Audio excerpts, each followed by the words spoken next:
අයිබෝන් ළමයි. මෙතනදී අපි භින්න භාග නැත්නම් partial fractions ගැන කතා කරමු. ඉතින් සාමාන්‍යයෙන් ඔයගොල්ලන් මේ බීජීය භාග එකතු කරනවා නම් අඩු කරනවා නම් මේකේ සාමාන්‍යයෙන් ඊළඟ පියවර තමයි අපි මෙන්න මේ භාග දෙක එකතු කරලා මේක නිකන් තනි පදයකට ගේන්න උත්සාහ කරන එකනේ. එතකොට අපිට පුළුවන් මේ හරයයි ලවයයි එකේ මොකක් හරි හරස් ගුණිතයක් දාලා මෙන්න මේ වගේ ප්‍රකාශනයක් ගන්න එක. දැන් කෙනෙක්ට අහන්න පුළුවන් right මේ අවසානයේට දීපු උත්තරේ මට පුළුවන්ද මේකේ විරුද්ධ ක්‍රියාවලිය කරලා කොහොම හරි මේක භින්න භාග බවට පත් කරන්න. එතකොට මේකට අපි සාමාන්‍යයෙන් කියන්නේ ඉංග්‍රීසියෙන් partial fractions decomposition කියලා. කියන්නේ කොහොමද අපි මේ භින්න භාග දෙකට මේකට නැවත වතාවක් ගේන්නේ කියන එක. එතකොට මේකේ එකින් එකට වෙනස් ටෙක්නික්ස් කීපයක් තියෙනවා. ඒත් එක්කම කොන්දේසි කිහිපයක් තියෙනවා. ඒවා ටික සරිලනවා නම් අපිට පුළුවන් මේක මේ විදියට පරිවර්තනය කරන්න. දැන් ඊළඟට කෙනෙක්ට අහන්න පුළුවන් ඇයි අපි භින්න භාග පාවිච්චි කරන්න කියලා. එතකොට ඒකට හොඳම උදාහරණය තමයි මේ Laplace transform කියන එක. ඉතින් ඔයගොල්ලන් ෆිසික්ස් උයි ඉලෙක්ට්‍රිකල් එන්ජිනියරින් වගේ සබ්ජෙක්ට් එකක් හදාරනවා නම් ගොඩක් විට සිග්නල්ස් ඉලෙක්ට්‍රිකල් සිග්නල්ස් වෙන්න පුළුවන් නැත්නම් කොහේ හරි එන රේඩියේෂන් ලෙවල්ස් වෙන්න පුළුවන්. මෙන්න මේ සිග්නල්ස් එක්ක අපි ගනුදෙනු කරනවා නම් අපි මේ Laplace transforms කියන එක පාවිච්චි කරනවා. උදාහරණයක් ගත්තොත් දැන් අපිට පුළුවන් මේ මොකක් හරි මේ differential equations තියෙනවා නම් අපිට ඒක පුළුවන් algebraic නැත්නම් බීජගණිත ආකාරයකට ලියන්න. එතන මේකේ advantage එක තමයි ඔයාලට පුළුවන් මේක computer program එකකට ලියන්න. ඉතින් computer simulations නැත්නම් මොකක් හරි computational sciences වල ඉන්න කෙනෙක් සාමාන්‍යයෙන් මේ වගේ දෙයක් කරනවා Laplace transform එක පාවිච්චි කරලා. ඒ වගේම Laplace transform එකේ තවත් දෙයක් තමයි මොකක් හරි අමාරු මේ integration එකක් තියෙනවා නම් අනුකලනයක් තියනවා නම් මෙන්න මේ ආකාරයක අපිට Laplace table එක නැත්නම් Laplace වගුව පාවිච්චි කරලා ඒක නැවත වතාවක් convert කරන්න පුළුවන්. ඒතර මම මේ Laplace වගුව පෙන්නන්නම්. එතකොට ඔයාලට තේරෙයි ඇයි අපිට මේ භින්න භාග අවශ්‍ය වෙන්නේ කියලා. මට තව දෙයක් කියන්න අමතක වුණා. දැන් ගොඩාක් විට මෙන්න මේ වගේ අනුකලනයක් එන්නේ ඇයි කියලා අහුවොත් මේවා එන්නේ අපි time domain උයි frequency domain අතර පරිවර්තනයක් කරද්දී. ඒ කියන්නේ Fourier transform. ඉතින් මේක නැවත වතාවක් electrical engineering physics කරන කට්ටිය එනවා. විශේෂයෙන් මේ signal processing කියන මේ field එක ඔයගොල්ලන් ඉගෙන ගන්නකොට. ඉතින් මෙතන මම අර කලින් කියපු මේ Laplace table නැත්නම් Laplace වගුව තියෙනවා. එතකොට ඔයාලට පේනවද දැන් මෙතන මෙන්න මේ ආකාරයේ මේ සමීකරණ තියෙනවා. අපි නැවත වතාවක් මේව භින්න භාග බවට පත් කරන්න ඕනේ. අන්න ඒකින්ද අපිට මේ භින්න භාග මේ වලට හදන හැටි ගැන ඉගෙන ගන්න සිද්ධ වෙනවා. අවසානයේදී අපිට භින්න භාග ගොඩක් විට පාවිච්චි වෙන්නේ integral calculus නැත්නම් අනුකලනය කරද්දී.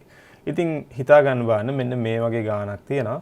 අපිට මේක එකපාරටම අනුකලනය කරන්න අමාරුයි. ඒ නිසා අපිට සිද්ධ වෙනවා මේක භින්න භාග බවට පත් කරලා විශේෂයෙන් මෙන්න මෙයාව සාධක වශයෙන් කඩලා එතකොට මතකද O level වල ඉගෙන ගත්ත සාධක පාඩමත් අවශ්‍ය වෙනවා. එතකොට සාධක වලට කඩලා අපිට මේක වෙන වෙනම අනුකලනය කරන්න පුළුවන්. ඕකේ. දැන් මම නීති ටිකක් කතා කරන්නම්. ඊට කලින් ඔයගොල්ලන් තේරුම් ගන්න ඕනේ මේ degree of polynomial නැත්නම් මේ ඝණය, කියන්නේ බහුපදයක ඝණය කියන්නේ මොකක්ද කියලා එක. හරි? ඒක මේ පොඩි දෙයක්. හරි? හිතන්න බලන්න ඔයාලට මේ වගේ නිකන් බහුපද ප්‍රකාශනයක් නැත්නම් ශ්‍රිතයක් තියෙනවා කියලා. ඒතර මේක x වලින් තමයි යන්නේ. දැන් බලන්න අපි x පදයන් වල ඒකට අදාළ මේ තියෙන මේ ඝණය ගත්තොත් මොකක්ද කියලා ඝණය කියලා මම අදහස් කරන්නේ මෙන්න මෙතන තියෙන මේ දර්ශකය. හරි?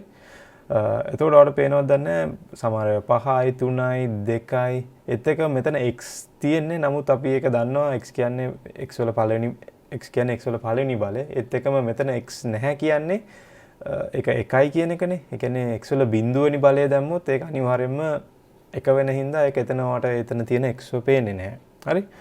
ඉතින් ඔයාලට මෙතනින් පේනවද දන්නේ මෙතන මේ වැඩි මාග්ගය කාටද තියෙන්නේ මෙන්න මේ පහටනේ. එතකොට අපි මේකට කියන්නේ 5th degree polynomial කියලා. හරි?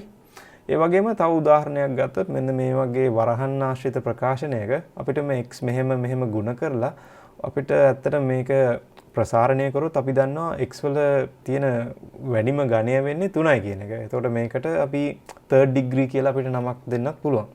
ළමයි මතක තියාගන්න මට මේ ඩිග්‍රියුයි ඝනයයි කියන එක සමහරවිට පැටලෙන්න පුළුවන්. මම ඇත්තට දන්නේ නැහැ මේකේ හරි වචනේ මොකක්ද කියන එක. හරි. හැබැයි මට මේක ෂුවර් මේකට ඩිග්‍රී තමයි කියන්නේ කියලා.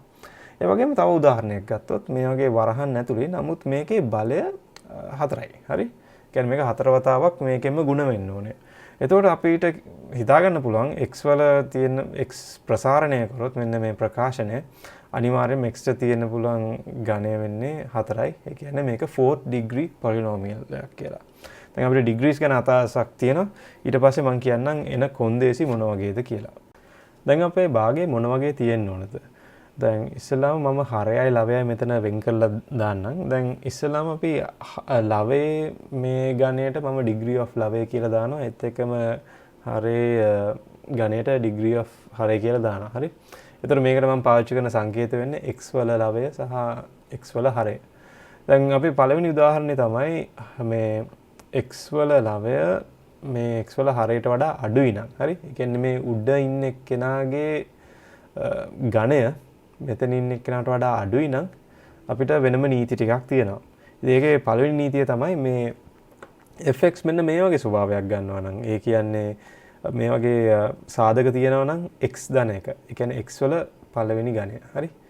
x ධන b, x ධන c මේ ආකාරයේ තියෙනවා නම් එතකොට අපිට ඒක මෙන්න මේ විදියට භින්න භාග වශයෙන් කඩන්න පුළුවන්. හරි. එතකොට මෙතන a, මෙතන b, මෙතන c එනවා. මොකද මෙතන x නම් ඔයාලට මෙතන දාන්න පුළුවන් x වල ඝනය වෙන්නේ x වල බිඳුවනි බලය. ඒ වෙනුවට අපි දාන්නේ a. මොකද එතන ඒක නැහැනේ. මොකද x වල බිඳුව කියන්නේ 1 හින්දා. ඒතර මෙන්න මේ රටාව තියෙන්න ඕනේ. හරි ළමයි. මොකද මෙතන x වල පළවෙනි ඝනයෙන් අපි ලියන හින්දා. මම පස්සේ පෙන්නන්නම් ඊට වඩා වෙනස් උදාහරණයක්. තව මේ විදියක් තමයි දැන් හදිසියෙන්වත් මෙන්න මේ ආකාරයට આવොත්. ඒ කියන්නේ x ධන a වරහන් ඇතුලේ තුන්වෙනි බලය આવොත් කොහොමද අපි මේක භින්න භාග වලට කඩන්නේ? එතකොටත් අපි මෙන්න මේ වගේ ස්වභාවයක් මේ විදියක් තමයි ගන්නෙ. ඒ කියන්නේ මෙතන පළවෙනි එක්කෙනා ඉන්නවා. මෙතන පේනවද? මෙතන දෙවෙනි බලයත් එක්ක ඉන්නවා. එතකොට මෙතන තුන්වෙනි බලයත් එක්ක ඉන්නවා. එතකොට මේකෙදී මෙන්න මේ වගේ නීති තමයි තියෙන්නේ. දැන් අපි මේකේ දෙවෙනි ආකාරයක් තියෙනවා. එතකොට ඒක මෙන්න මේ වගේ විදියක් තමයි ගන්නෙ. ඒ කියන්නේ දැන් හදිසියෙන් හිතන්න බලන්න මේකේ අපිට මෙතන වර්ගජ ශ්‍රිතයක් නේ තියෙන්නේ. ඒ කියන්නේ x වල දෙවෙනි බලය තියෙන්නේ. කලින් උදාහරණ වල අපි හැමතිස්සෙම x වල පළවෙනි බලයට තමයි ගත්තේ. එතකොට කොහොමද කරන්නේ? එතකොට මෙන්න මේ විදිහට කඩන්නේ. ඒ කියන්නේ මේ සාධක කරපු දේ මේ ගත්ත සාධකය අපිට මෙන්න මේ විදිහට ලියන්න පුළුවන්. ඒ කියන්නේ a වල x ධන b සමාන a ගුණ කිරීම x ධන b කියලා. මොකද මෙතන වැඩිම එක්කෙනා 2යි. එහෙනම් අනිවාර්යයෙන්ම x වල පළවෙනි එක්කෙනා ඉන්න ඕනේ. ඒත් එක්කම x වල බිඳුවනි බලයක් තියෙන්න ඕනේ. හැබැයි මෙතන ඒක b මේක නියත පදයක් හින්දා ඒක b හැටියට ලියනවා. ඒ වගේම මෙන්න මෙතන එක්කෙනා x, ඒ වගේම මෙතන ඉන්න එක්කෙනා c වෙන්න ඕනේ. මොකද ඒක හැමතිස්සෙම මේ වගේ ඒ විදිහට තමයි අපි සාමාන්‍යයෙන් භාග ලියන්නේ නේ. ඒ කියන්නේ උඩ එක්කෙනා අඩුයි පල්ලෙහා එක්කෙනාට වඩා. එක්කෙනාගේ ඝනය. මේ එතකොට දැන් අපිට මේ තව ආකාරයක් තියෙනවා. ඒ කියන්නේ හදිසියෙන්වත් මෙන්න මේ ලවය සමානයි හෝ වැඩි නම්. හරි? සමානයි හෝ වැඩි නම් එතකොට මොන වගේ නීති ටිකක්ද තියෙන්නේ? එතකොට ඉස්සෙල්ලාම අපි කරන්න ඕනේ දැන් උදාහරණයක් ගත්තොත් මෙන්න මේ වගේ එකක ඔයාලට තේරෙනවද දන්නේ මෙතන මේ ඝනය 2යි මෙතන එක්කෙනාගේ ඝනයත් 2යි. එතකොට මේකේ ඝනය සමාන වෙන අවස්ථාවක් නේ. එතකොට අපි දීර්ඝ බෙදීමකට යන්න ඕනේ. ඒ කියන්නේ මේ x අපි මේක ඇත්තට බෙදන්න ඕනේ. මේ උඩ ඉන්න මේ ලවය තමයි මෙන්න මේ ඇතුළට යන්නේ. ඒත් එක්කම හරය මෙතනට එනවා. මේක මතක තියාගන්න මම බිඳුවයි x කියලා දැම්මේ මොකද මෙතන අනිවාර්යයෙන්ම x පදයක් තියෙන්න ඕනේ. හැබැයි යාගේ සංගුණකේ බිඳුවයි. ඒතර මම මේ විදිහට තමයි මේ බිඳුවයි x ධන 1 ලියලා තියෙන්නේ. ඒතර මේක මම බෙදුවොත් මෙතන 1 එනවා. ඊට පස්සේ අන්තිමේදී ඉතුරු වෙන්නේ 3x ඍණ 1. මේක තමයි ඉතිරිය.